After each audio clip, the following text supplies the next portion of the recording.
On this video, I'm going to talk about the 5 foods every woman needs to be eating, doesn't matter if you're 20 or you're 70, to be able to balance your hormones. This is really critical because so many of us are struggling hormonally in this modern world, and my mission is to teach you how to come back in sync with your hormones. So you're going to want to start to bring in these 5 foods, but I'm going to show you which hormone these 5 foods are going to, what needle these hormones are going to move for you on which hormones. So let's walk through this together. Remember that if you haven't read Fast But Like a Girl, I don't care what age you are, I highly recommend you read it because it talks in that book a lot. What I talk about is how there is a lifestyle that estrogen wants you to live, and there's a lifestyle that progesterone wants you to live.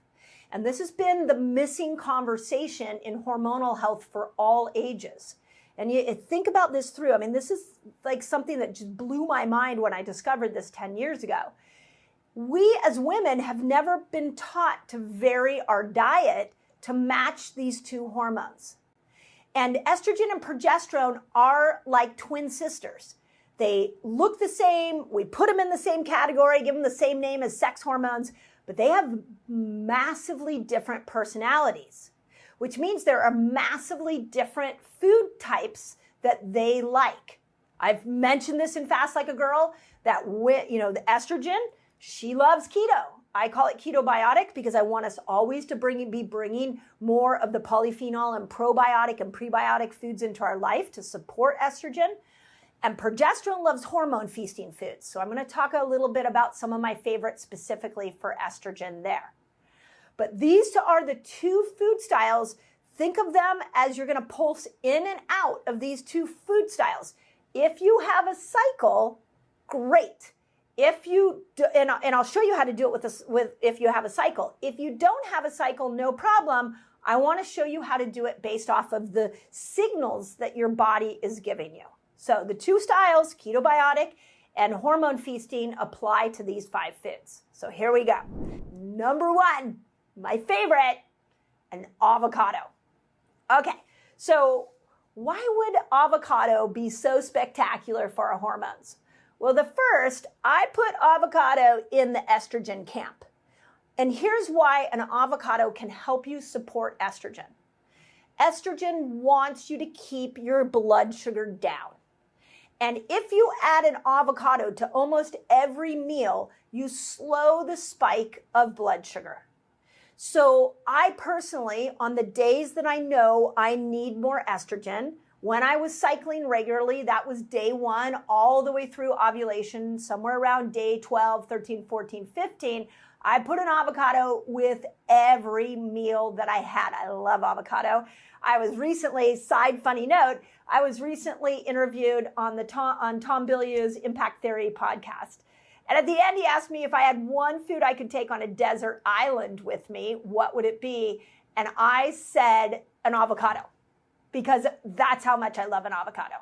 So not only does it stabilize your blood sugar, but it also gives good fat to the brain. So remember, the brain is 50% fat. So it thrives when we give it fat. It nourishes the fat in the brain. The other reason I love an avocado is it can feed the microbiome. And you need the microbiome to break hormones down. So it's great when we're trying to build estrogen. It fills a lot of different buckets in helping support good estrogen production. My second favorite, and this is more a group of foods that support women's hormones, are bitter foods. This is your radicchio, your dandelion. This is lemon and ginger. These are bitter foods. And what bitter foods do is not only do they support good gut health, but they support your liver. And when we look at hormones, on one hand, we need to make hormones. So when we look at like the avocado, we're helping to support the making of estrogen. When we look at bitter foods and we go, okay, it supports the liver, it supports the gut, that is imperative to be able to help you break down the hormones that you produced. So liver health is key, and there's no better set of foods like bitter foods to be able to help you support a healthy liver so you can break all the sex hormones down, not just estrogen. This would fall into the camp of supporting you throughout your whole cycle. I teach the women in my Reset Academy that the time I like to come in with a big dose of bitter foods is during ovulation. So if you are a cycling woman, I called it the manifestation phase in Fast Like a Girl. But if you are a cycling woman, bring it in during ovulation. You have progesterone comes in, estrogen's at her peak, testosterone's at her peak. This is the time to bring in the bitter foods. Whereas we can look at avocado as being really important those first 10 days going into ovulation. During ovulation, we really want to make sure that we're bringing in those bitter foods. My postmenopausal women, the bitter foods help you when the hot flashes show up. The bitter foods help you when you struggle to sleep, because we've got to be able to get something to help you break estrogen down. You're getting less estrogen. We need to help support her breakdown, and that's where the liver foods, or the bitter foods, or liver foods, maybe I'll start calling them liver foods, can help you. Okay, number 3. This is one that I know not everybody knows exactly how to do, and some people think it's a little controversial, not sure why, and that is seeds. And there are 2 types of seeds I want you to eat, and they help 2 different hormones. The estrogen hero seed of the day are flax seeds. So more flax seeds, specifically flax oil. I love putting flax oil on my salads.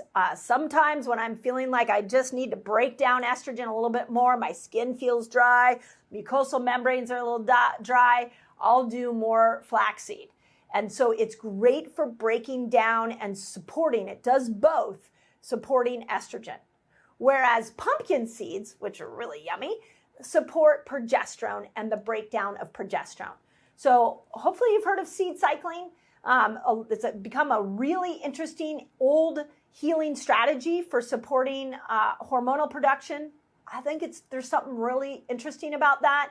Again, we have gotten way too complicated with health. We think we have to, especially hormonal health, like, gosh, we're talking about HRT and bioidenticals and what do you take? I'm here to tell you, let's start with your lifestyle. And when we look at seeds, we can see that cycling in flaxseed in the beginning, cycling in pumpkin at the end supports the production of these 2 major sex hormones. So think of it from the seed level. My women that have hot flashes, remember a hot flash, that is low estrogen, so more flaxseed.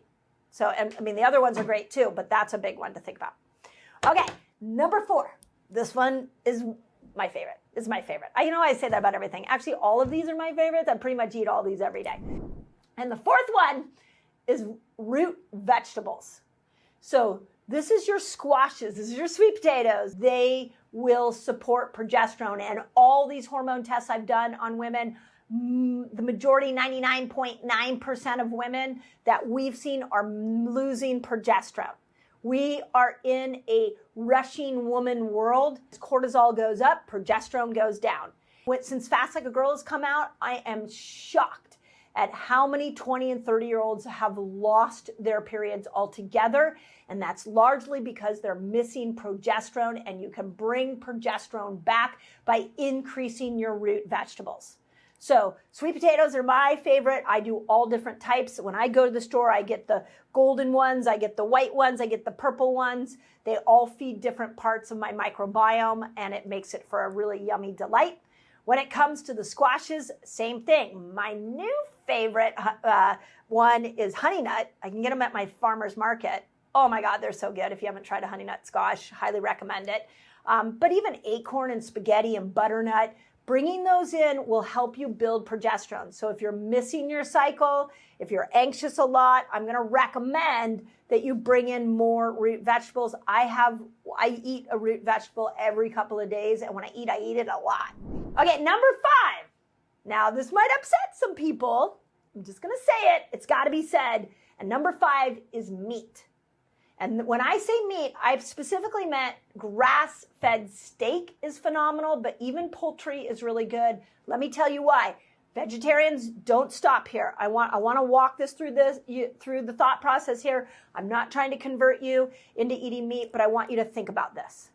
So what happens when we eat grass-fed steak? You're getting all the amino acids that you need to be able to make hormones. So hormones have fuel requirements, and one of those fuel requirements is amino acids. And a grass-fed steak has all the amino acids that you need to be able to make all three hormones.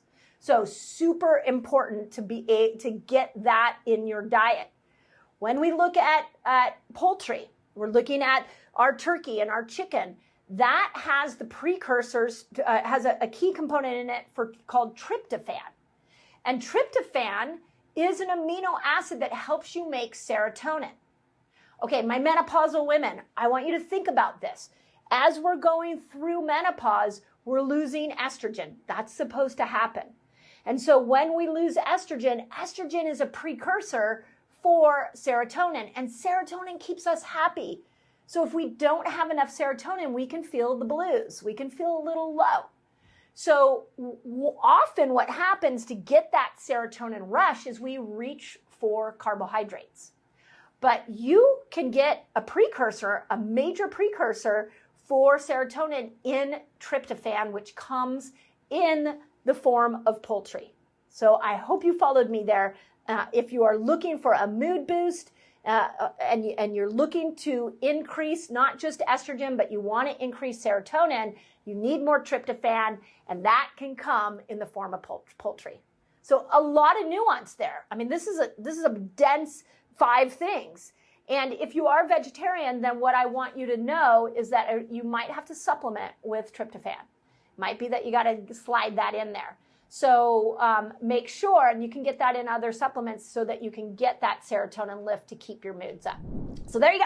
Those 5, like key 5 that we have to be bringing in to keep ourselves hormonally balanced. When you're hormonally balanced, your moods are balanced, your cycles are balanced, your cravings are balanced, your sleep is balanced. Hormones dictate everything we do in life, and these 5 foods are massively important for that hormonal balance.